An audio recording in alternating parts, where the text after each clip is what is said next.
Je vous propose une petite initiation à la langue hébraïque, hébreu ancien, biblique, et moderne, écrit et parlé. À travers des choses très simples et à raison de 10 minutes par cours, et si possible, j'essaierai de tenir le rythme d'un cours par semaine.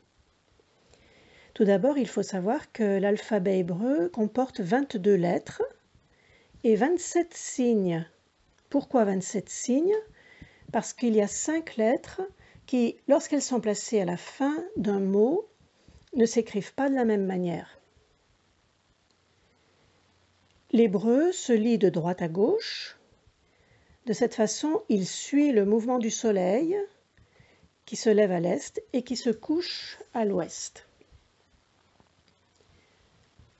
Chaque lettre correspond à un nombre, chaque lettre a une valeur numérique, c'est ce que l'on appelle en hébreu la gematria. Les 10 premières lettres de l'alphabet correspondent donc au nombre 1 à 10, et ensuite on passe aux dizaines, de 10 à 90, puis aux centaines, de 100 à 400, et enfin, si on rajoute les 5 lettres finales, on va de 500 à 900, et ensuite on revient à la lettre Aleph, qui vaut 1000, et comme nous l'avons vu, elle vaut aussi 1 puisque c'est la première lettre de l'alphabet. Ainsi la boucle est bouclée, on part du 1 pour aller vers le 1000 grâce à la lettre Aleph. Tout ce qui fait la caractéristique et surtout la richesse de la langue hébraïque, c'est cette gematria, et c'est aussi le fait que chaque lettre symbolise quelque chose, soit une partie du corps, soit un animal, soit un objet. Donc chaque lettre est un univers en soi. Alors vous imaginez, quand un mot est constitué de plusieurs lettres, eh bien ce mot possède un sens infini.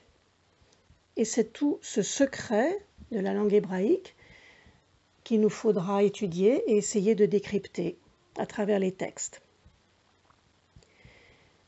Et en plus, grâce à la gematria, deux mots qui a priori sembleraient très éloignés l'un de l'autre au niveau du sens, eh bien, si ces deux mots ont la même gematria, c'est-à-dire la même valeur numérique, il va falloir trouver le lien qui existe entre ces deux mots, parce que ça veut dire qu'il y a un lien caché entre ces deux mots. Je prends par exemple le mot Mashiach, qui en hébreu signifie Messie, et le mot Nachash, qui veut dire serpent, le serpent qu'on voit apparaître dès le début du livre de la Genèse. Eh bien, ces deux mots, le Mashiach et le Nachash, ont la même valeur numérique. Tous les deux valent 358. Alors, quel peut être le lien entre le Mashiach, entre le Messie et le serpent? Question. Ces 22 lettres de l'alphabet hébraïque sont 22 forces, 22 énergies créatrices. Il y a donc un monde des lettres, ce qu'on appelle le Olam HaOtiyot, c'est le monde des énergies. Et nos sages disent que notre monde a été créé par ces 22 lettres. À chaque chose a précédé une lettre, et à chaque lettre a précédé une pensée. Donc le mot lettre, ça se dit otiyot en hébreu, ça vient de l'araméen, ça vient du l'araméen ata qui signifie venir. Qu'est-ce que ça signifie? Ça veut dire que quand nous lisons l'hébreu, nous faisons venir des énergies, on extrait les énergies, on fait sortir les lettres et on leur donne des ailes en quelque sorte.